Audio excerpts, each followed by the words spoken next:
Welcome back, guys, from another amazing episode of the Pokemon Go Third Shield PvP podcast. I have a very special episode for you today because I have one of my favorite guests of all time. Caleb Peng himself is back on the show. Caleb, welcome back on the show. Thank you so much. Glad to be back. I feel like it's like yesterday when we filmed our first one, but I feel like it's probably been a few months, right? Yeah, that's right. Exactly. I think, what was it? I think you were one of in the first 10 guests and the most talked about guests because all your teams, each season you had something spicy and people just like, all right, when literally every season, I'm not kidding you again. I'm not kidding you guys. If you don't know who Caleb is, you have to look it up because every season so far, since Go Battle League came out, you drop just one team that everybody's waiting for, right? So and when you drop that, usually in Ultra or close to Ultra, and when you drop that team, everybody just like, all right, everybody pauses no matter what they do, and everybody's watching it, and you have like I think 50,000 views on that one single video, and then all of a sudden, if you did well as a like myself, I was doing very well, but as soon as you drop that, the meta changes completely. Yeah, definitely. Yeah, I think this really started off back in season 1. So preseason, I had like a few random teams too, but it was really the original Skarmory and Double Grass line that just blew my whole channel up, and I just built a pretty big following since then. And I think some lines have been good, some maybe not as good as that original line, but I think that's really the anticipation and stuff is really what kind of changes some stuff around. So yeah, it's been a good journey so far for the past few months. Yeah, it's just so funny because when you basically drop, like I said, a line, then people pause because everybody knows that there's two Caleb fans, I would say. The one who follow and they right away use the team, right? And then the opposite who opposing the team and builds counters to them because they know that there Yeah. will be so many people use it. It's just so fun to see that. So what I want to ask you is, what was like your go-to team this season in Great League and in Ultra League so far? Yeah, so for Great League, I really liked my Mew line. So it was Mew with Flame Charge and ideally Grass Knot. I only had Energy Ball because I couldn't get the Grass Knot with the TMs. And then Registeel and Galarian Stunfisk. I used that line for a good chunk of Great League, and then I tried to get Grass Knot on Mew again, and I just failed. I'm at like 100, like 20 something charge TMs on Mew so far trying to get Grass Knot. So it currently has like Bulldoze or something instead of a grass move. So I had to stop using the line just because I can't use the right move set. And then I just went to my Grass 2.0 line, which is Alola Marowak with Ferrothorn and Shiftry. So I used that for rest of the Great League. And then for pretty much all of Ultra League, once I figured out this team, like within the first few days, I've been using Gengar with Lapras and Crustle. And that line actually almost took me to rank 10 in Ultra League. I got up to 2976, I think, on the last day, and then I had one set left and I went 0-5. So I dropped back down to 2900. But yeah, that line has been super consistent even after releasing the video, and people figured out how to play against it. So those are the teams I've been using this season, and it's been a pretty good season so far, I think. And it's just funny to hear when you say something like that, that I went all five, from you especially. So the reason why I'm saying that is because it's rough, right? And it's up and down. But even with the team that performs so well, you still went all 5. So the question that I have for that, so when that happens, what do you do? Do you stop? Do you just pause, take a break? Do you change the team? Or just reflect what you did? Or basically it was just bad luck, like almost like poker?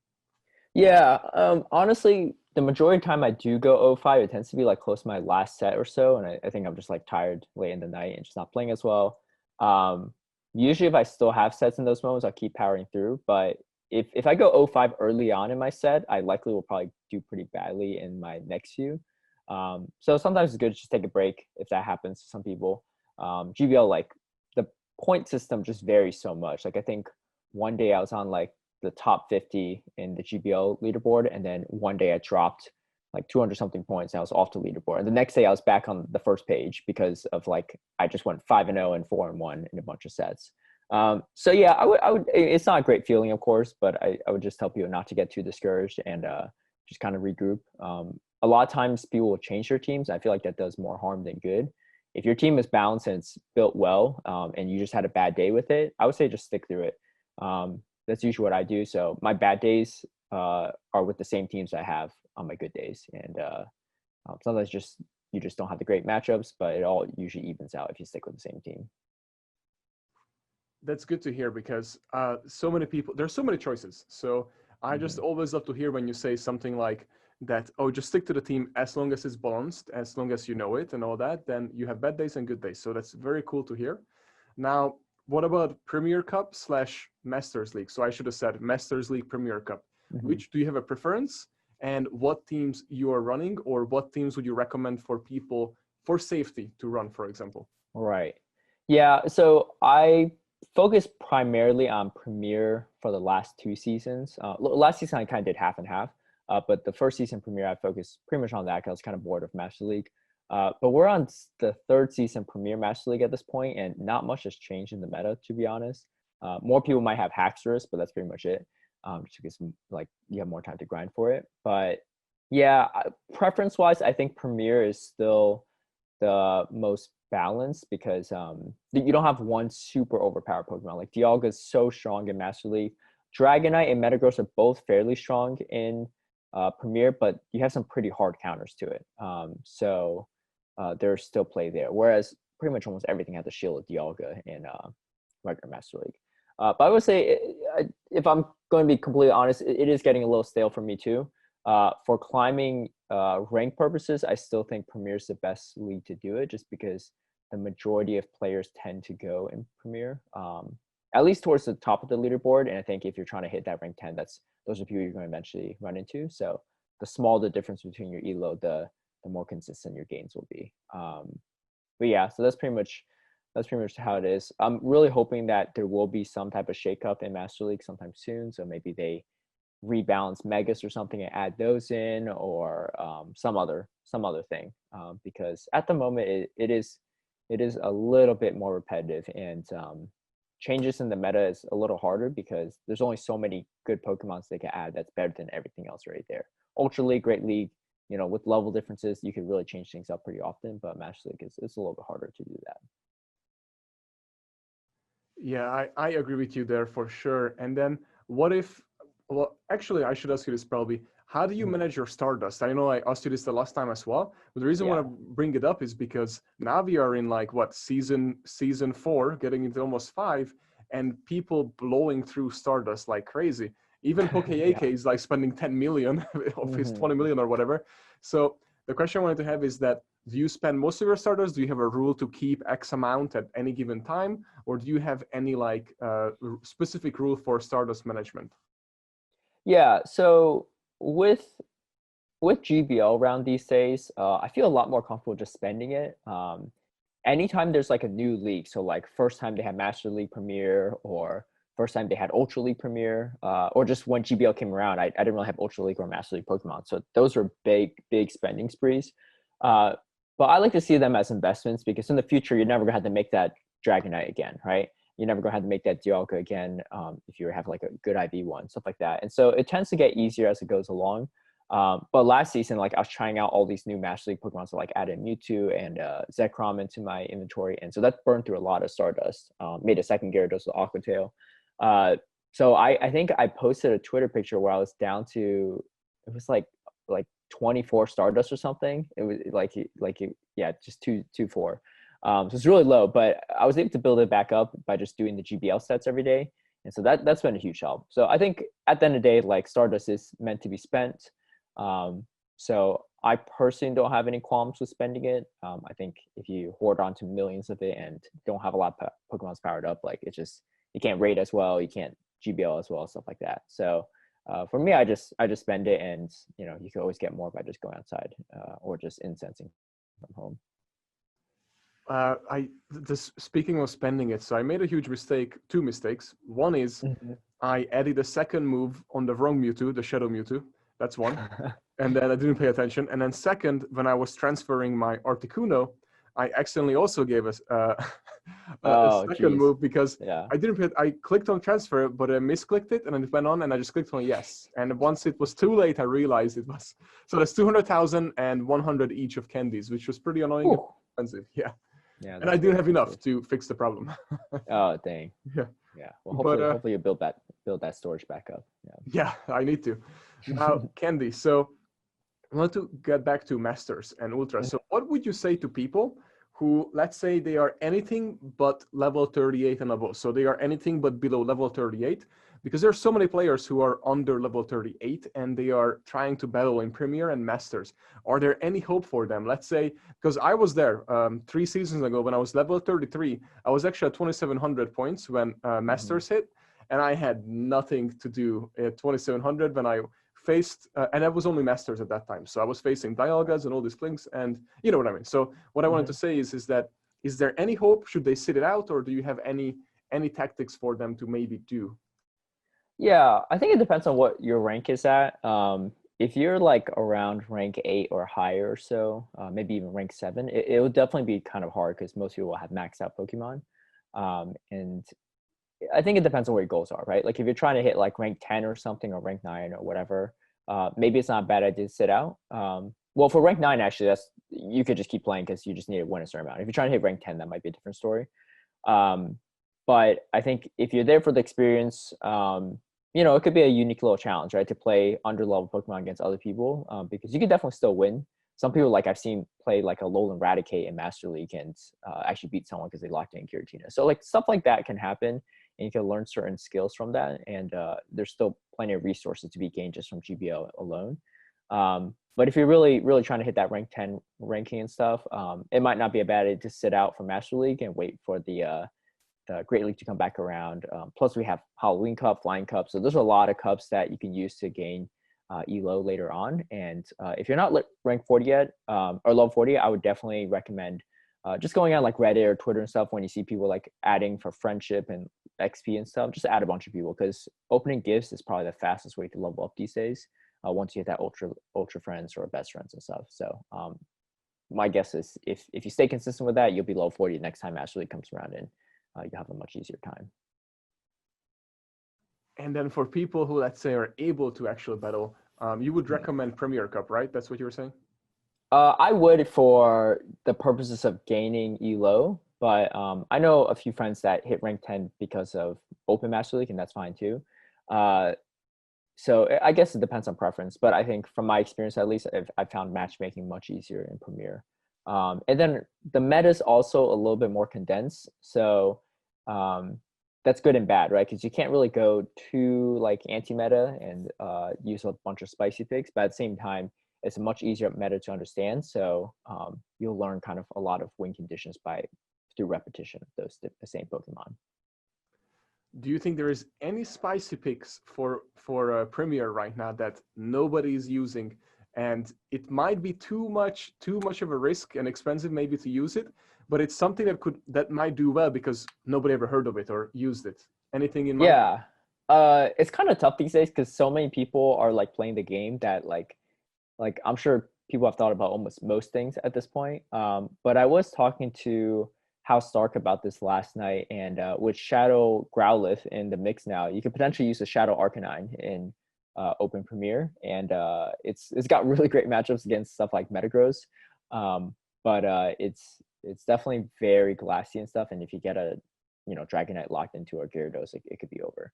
But it has some interesting moves. It's got electric coverage, fire, dark, even ground if you have Legacy and stuff. So it's kind of an interesting Pokemon. I personally would not use it, but I think if someone has like 100% Shadow Growlithe, like I'd probably give it a shot if I had 100% Shadow Growlithe. But that's definitely probably a spicier pick to use these days. And as far as for, let's say, people who are like, all right, I'm level 40, however, I don't have a Metagross with Community Day move, and I don't have a Dragonite. Well, I guess Dragonite is fine. You can get away with it. But let's say if they don't have a Metagross, what would you recommend for them to basically run? Because of course, Metagross, obviously there's counters for that, but then you have to balance it out. So what would be like a good team for people who are listening and watching if they don't have any Community Day Pokemon, neither Swampert, for example? Yeah, so that's a good question. Because Dragonite is so strong, that's why Metagross is so relevant. And because Togekiss is around, because of how strong Dragonite is, another reason why Metagross is around. So I recommend Togekiss and Magnezone as the top 2 counters for Dragonite. Outside of that, Gardevoir is not nearly as great as Togekiss. So if you have Togekiss, I would recommend that over Gardevoir. But those 2 Pokemon you'll probably need on your team, one or maybe both.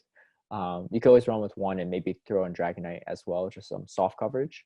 But yeah, you really just need checks or Dragonite. I don't think you have to play Metagross, but you definitely need to play some type of Dragonite counter to ensure that you don't lose a bunch of your games. So speaking of that team, I used similar, but I used Gyarados and what was it, Magnezone and Togekiss. Okay. Last season I did very well with that team, 200 points gained, and then went back to Great League, and I did pretty bad because I got used to the Premier. But anyways, this season though I didn't do well. I lost 200, almost 200, a little bit less than that right off the bat. But the team that I've been using actually, and you might like the idea because you like Gengar. And so what I used is in Premier and just went back up to almost 2,600 today with it. But it was Gengar. What was it? Crap. What was I using? Oh my god! I forgot. Dragonite, Gengar, and Magnezone. That's what I used, and it actually did very well. But no, never mind. Sorry, Magnezone I swapped out to Gyarados, and I did 2 4-1s back to back. And I'm like, all right, I guess I have something to work with here. But would you use Gengar, or would you recommend it in Premier? I haven't done too much research into it. I do have 100% one I could invest in. It's got solid matchups against Togekiss, but I think the thing that really threw me off was looking at the simulations against Metagross. And Metagross can beat it if they have shields, which is kind of scary because it's a psychic type, so it should lose to Ghost. So I don't know. I'll have to look more into it, but it probably wouldn't be my top recommendation. Speaking of ghost types, I did actually run into a Chandelure once, and that was very interesting too because it's fire and ghost type, so it's very strong against Metagross. Unfortunate for them, they actually locked in the Chandelure against my Waterfall Gyarados, so they couldn't really do too much. But I guess that's another spicier pick that people can definitely look into as well. Yeah, surprisingly, so if Gengar doesn't have shield, then it's almost like in Premier it needs 3 shields. It almost seems like it's just super glassy. In Ultra it's amazing, but here it's so glassy. Even the Dragon Claw from a Dragonite is almost like one-shots a Gengar, which is crazy. I did not expect that. But anyways, but if there's no shield, since you mentioned that on that Metagross, it literally one-shots with Shadow Ball that Metagross, which I didn't know either. So that was a surprise. I got locked in, that no shields, and I was like, all right, I lost, and I actually won. That's awesome. And I did not expect that. I thought it would survive with 1 HP. Anyways, it's just crazy. But to getting back, so what do you think, where are you going right now? Because I know you have a new computer for streaming and everything, and I know you're streaming for your Patreons, and also you're doing coaching and everything. So I just wanted to see if there's any updates that you could share with our listeners and viewers, as on when they could see you on, well, obviously on YouTube, they see you all the time. I guarantee you most of them are subscribers, but on Twitch, could they expect to see you anytime this week, next week, or during the Go Battle Day when there will be 100 battles, for example, that day? 150? Right. Yeah.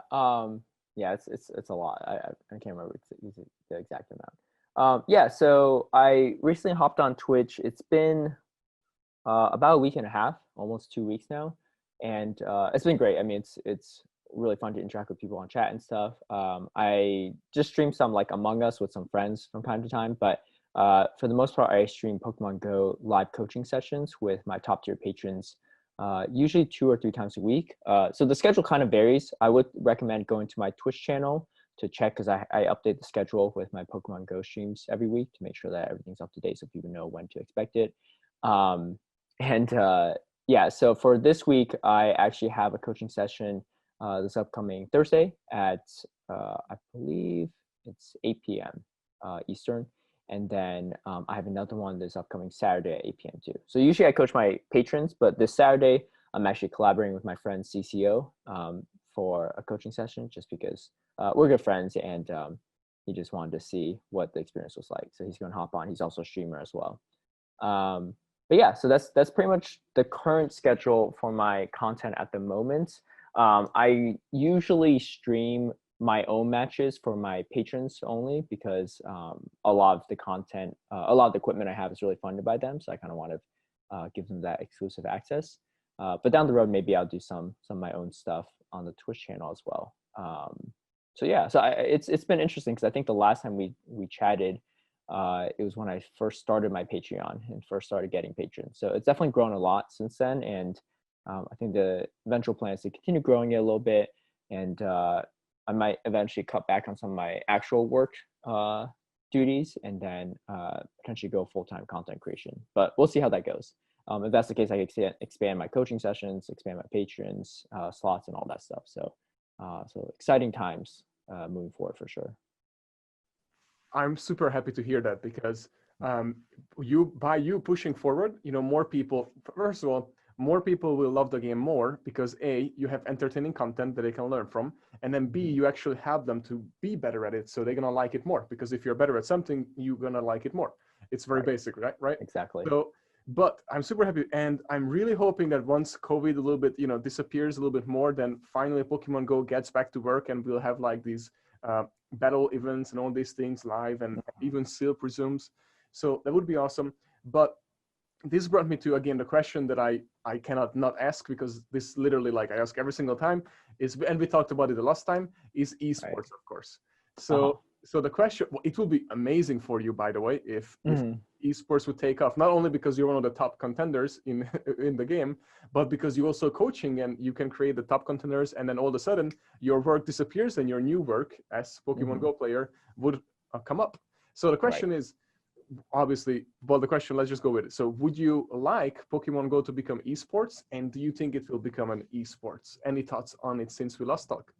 Yeah, absolutely. I think my opinion is yes. I still would like for it to go towards that direction. It just, for me, PvP is like an end game to the game, right? Before there's PvP, you're just kind of collecting stuff. You're comparing who has more 100%. Everyone created kind of artificial challenges, like, oh, who can beat this raid the fastest, right? And all this stuff, right? There's all these different challenges. But ever since PvP came out, that's direct competition with other players, right? It's a very direct measurement of a certain set of skills. So I definitely would love for it to go that direction. Me, myself, I'm a very competitive person, and I really like competition, just watching that high level competition as well from my peers. The second part of your question is definitely an important one, is it possible that can happen? And I think that is definitely a complicated situation, because I think the first thing we need to figure out is, where does Niantic stand on this? Do they want it to be an esport, right? Do they want it to grow into something that's competitive and heavily funded, and big tournaments that has all this coverage and stuff? Or do they still want the game to be more about going outside and meeting people and building community and stuff? And I think you can still have both, right? But I think it just depends on where the priority is, because there's so much you could do in the game. You could collect shinies, raids, all that stuff. There's a lot they have to split their attention on, and of course they have AR photography and AR catching and all that stuff. So there's a lot that's definitely on their plate. And I think the second part of that is, if they do want to push towards that direction, do they have the capability to build a game that can handle the stress and load of all that stuff? And I know some people get discouraged based on the mechanics, and there's definitely good times where the game's running really smoothly, and sometimes it's just frustrating because there's lag.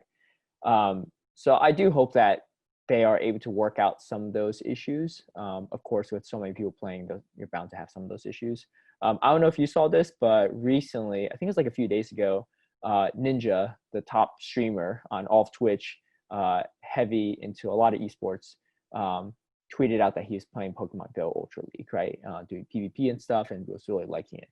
And so when you have someone like that that's tweeting about the game and talking about it, I really hope that Niantic noticed. I feel like they definitely saw it. I don't know if they're going to do anything about it, but hopefully they see that as an opportunity to say, okay, we have some big names looking into this right now, and this is definitely something that we want to take the investment in. So I do hope they go in that direction, but unfortunately, we don't have too much say in that. So we'll see. But I think the next few months to the next year will definitely be very telling if they go that direction or not. Well, that was a very well thought answer. So I'm glad that you explained all of it, because I love all the answers of it. And I hope Niantic saw that. And I hope Niantic even saw what you just said or heard it, because it's very important. And I think that they have the funds to, let's say, even get to Ninja and then say, hey, Ninja, go stream some Go Battle League once a week and we pay you X amount of money. But I don't think they even want to do that, like not even a little bit, but not only because of that, because they, just like you said, I think their eggs in a different basket right now, especially with the AR, and they try to launch that before anything. and then if they would stream, let's say Ninja starts streaming and all the lags would surface with all the Right. viewers, that would be pretty bad for Pokemon Go, you know. So Absolutely. I think they're just sitting in the backseat right now, and then they're focusing on the AR and all the other things, and then eventually they come back to the PvP, which sucks for us, unfortunately. But yeah, definitely. but I really hope it will happen. And with you, amazing players, and King, and so many of all these streamers who are streaming almost every day and creating all this content, it's been growing so crazy. I've been looking at the statistics like crazy, and it's been just going up like this, which is rare for a game. So I'm excited, and the money is behind it as well. So let's hope it happens. Now, before we wrap it up, so what I wanted to ask you too is, do you have any recommendations for players to, let's say, for the whole season? Let's say next week, end of next week, they still sitting between 2,600 or 2,500 to, let's say, 2,800. Two questions. One, do they have a chance to get to rank 10 at that level if they only have the last week left of Go Battle League? And then two, what league do you think out of the three, when it's open, would be the most consistent to try to get that rank 10? Yeah, definitely. So I guess it depends a little bit. I definitely think it's possible, right? So I'll just put out there. I feel like I was around 2,300 or something, high 2,300s towards the end of last season. And I just made a push midweek of Masters and the final week to hit rank 10. So it's definitely possible, I think, if you start finding the right team. And I've heard stories where some people gain like 500 points or something in like 2 days. So all of that is definitely possible, but you really just got to come up with a strategy there. So I think at least in past seasons, the best two places to gain ELO during that last week is Great League or Master League Premier. Last season, they didn't allow Ultra League Premier to be a thing during that week for some reason, even though it's pretty popular. So and I think regular Ultra League, there's not as many people that play it. So I think Premier, Master League, regular Great League is probably the best. But like I mentioned before, at least for this season, it's actually pretty nice because you have the Halloween Cup and you have the Flying Cup. And so those are a lot of battles you can take advantage of. So in those situations, if you're really close, definitely study that meta really well. And again, try to stick with the same team. I mean, you only have so much time to switch your teams during one day. But that could be a huge opportunity for people too. Now, I personally am glad they moved those events to the end of the season, because in the beginning, like, it doesn't really matter if you win most of your matches or don't. Like, you're going to lose ELO anyway before you hit rank 10 by then. But in the end, when a lot of people have a lot more points in the system, it can definitely be good. So yeah, I always tell people, don't be so discouraged if you don't, if you're kind of far away from it. I think there's definitely still a chance towards the end. I guess I forgot about that. So with the cups, you know, 25 sets in a single day, you could technically hit rank 10 that day. Yeah, you really could. Yeah. I've heard stories of last season where some people started their GBL, like the first GBL battles, like during that last week, and they hit rank 10. They just like powered through everything. So it's going to be harder this season because you have to win a certain amount of battles to get to rank 9, which I think is not a bad thing. So as long as you've been playing throughout the season, you're already in that rank 9 territory, just keep pushing and you should be able to have some good success. And lastly, what do you think about season 5 coming up? I don't know if you know anything about it, but it seems like it's just going to be a short season and it's only going to be a win-loss ratio or ratio, whatever, how you get to rank 10. Yeah.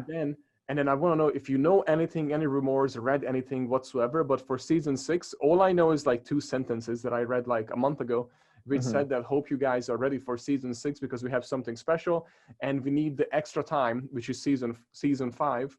So they can actually prepare for season 6. So the 2 questions: what do you think about season 5? And then what do you think what's going to happen in season 6? And I know these are just speculations, but let's just try to speculate. Oh, yeah, definitely. Yeah, season 5, I think the system will be a little less frustrating. You know, like if you go in 5, you didn't lose anything. You know, you just didn't gain much in that situation. And so it kind of feels like when you're working up to rank 9, like if you lose, it's not a big deal, right? You're slowly working up to it. So I do like that aspect. Hopefully the amount of wins you need isn't too ridiculously high. So it's actually achievable to hit rank 10 if you do most of your sets. I do think, and I don't know if they're going to do this, but I do think they need kind of a reset on a lot of the matchmaking hidden rankings. So what I mean by that is if you're a player that hits rank 9 consistently every season, right? in the beginning, when you're rank 1 at the beginning season, you're not going to match up with anyone from rank 1. You're going to match up from rank 1 with other people that are around your skill level, right? Which is kind of tough because, like, what's the point of rank 1 if you're just playing a bunch of people you played when you're rank 9, right? So I do hope that they do some type of reset, especially on a win-based system like that. But yeah, I don't know. Who knows if they do that or not? But I think that would be nice to have, especially when we're just going for wins. For season 6, I personally have no idea. I, kind of wish I did. I am curious. I think if they have some kind of like declare 6 format and stuff like Sylph, or just change their format in general, I think that'd be really interesting, exciting. But I personally don't have any information on that. I would be very surprised if they changed the battle system completely somehow, like a turn-based system or something like that. I feel like they're a little far and away from that, and that's also a system that they probably need to test a lot before they release it all of a sudden. But yeah, I think maybe like showing 6 Pokemon or even showing 4 Pokemon or something ahead of time, you could choose one of them and have like a certain time limit. That could be really interesting, in my opinion. But we'll see how it goes. Hopefully it is a big enough change to keep things fresh for sure. What you mentioned, I wanted to touch base on that. So one thing, the hard reset, right? Basically, we could call it. But yeah, I realized that. So when the season starts, you basically see similar people that you have faced at the end of the season, at the beginning of the season, which is kind of interesting. So I was like, all right, so I assume the elo is still there, but it's just hidden. We just don't see it. So I was like, what's the point of this? So I was always complaining about that for the whole season, that I'm like, why can't we just do a hard reset and then based on luck of who we're facing at the front, and then it will fixes the ranking right away. That's a real reset. This was also just a little rumor that one of the new hires, who is basically the operating officer of the company, Niantic, it's female, who was hired to build out the AR system to make the wearable glasses possible for Pokemon Go. Right. So she was literally hired for that reason, and she actually a partial owner and investor in a company that created that design and works with Apple as well. So with the glasses. So this is probably like down the road in 2 years, as far as what I read. But she had one little hint, and all she said in an interview that imagine in a stadium full of people seeing Pokemon battles down on the field with their own eyes. And that's it. That's all she said. She wouldn't say anything else. So what do you think? Would you like it? And do you think it's going to happen? I know just speculation again, but 2 things that I went through my mind. So does that mean that we would wear the glasses and we would like yell out to the Pokemon that we see in 3D, what move to use or throw? Or is it still going to be on the phone and just the people around us will be the one that actually see it on the big battlefield in a full of stadium or something like that? Would you like that, or did you read? Yeah, I think for me, I'm not the most into like different aesthetics and stuff, so I think it depends. I do appreciate like your various like intros to your videos and stuff. Those are really interesting. But from a battle perspective, it doesn't matter too much to me. I think it would be really interesting though if this also correlates a change with the system, right? Because if you see Pokemon, whether it's on your screen or streamed on someone's stream or you're watching with AR glasses, if they're all doing fast moves and then they're waiting when a charge move's happening and then fast moves again, like I think it'll look about the same, right? But I think it'd be really interesting if it's like the Pokemon like TV show or whatever, where like they're like actively engaging with their environments and stuff and all those things. That would be a huge change to the battle system as a whole. But if you could get that to happen, then you pretty much have Pokemon in real life, right? And that'd be super interesting, in my opinion. So yeah, I'm definitely curious. I don't want to write it off completely. I'm definitely interested in what they'll do with it. I know Niantic is definitely trying to be on the forefront and leaders in this AR technology and stuff, and so I'm in support of them, pursuing that and seeing what they could do with it. Honestly, if that would happen, that would literally feel like you living in a cartoon, because right. because then it's literally this glass puts you into the actual thing. That would be just crazy. Anyways, first of all, lastly, not first of all, what I want to ask is, where could people find you if they want to get in touch with you, and where are you the most active at nowadays? Yeah, so pretty much you can find me mainly on YouTube. It's just Caleb Peng, and Twitch as well, same thing. I'm honestly more on Twitch these days than YouTube, because YouTube videos for me takes quite a bit of time to make each and every one of them. So I don't have a video like every day or something like that. It's usually like maybe once or twice a week. But Twitch, I do actually stream probably more often than making YouTube videos. So feel free to find me on Twitch if you want to engage with me. I'm also pretty active on Twitter. So same thing, Peng. I just tweet out random Pokemon catch or random things or thoughts on different things. So that's another place. And then if you like pictures and videos of my cats, you can follow me on Instagram, also Peng. So that's another outlet there for people that are really into the cats, and that's totally fine too.